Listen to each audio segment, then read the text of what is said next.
काहेरिया परदेस कार्यक्रमात सोमवार म्हणजेच 13 मार्चच्या भागात प्रेक्षकांना शिवगौरीच्या प्रेमाची धुळवड पाहायला मिळणार आहे। मात्र हे कसं शक्य आहे असा प्रश्न आपल्याला पडला असेल, कारण सध्या गौरी तिच्या माहेरी आहे।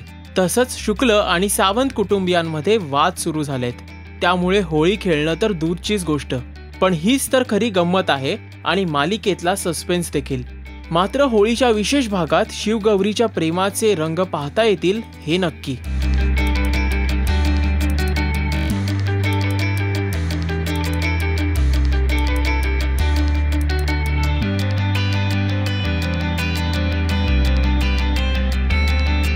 शिव आणि गौरीचं नातंही प्रेमाच्या विविध रंगांमध्ये न्हाऊन निघोत अशी अपेक्षा ही झलक पाहिल्यानंतर प्रेक्षक करतील हे नक्की।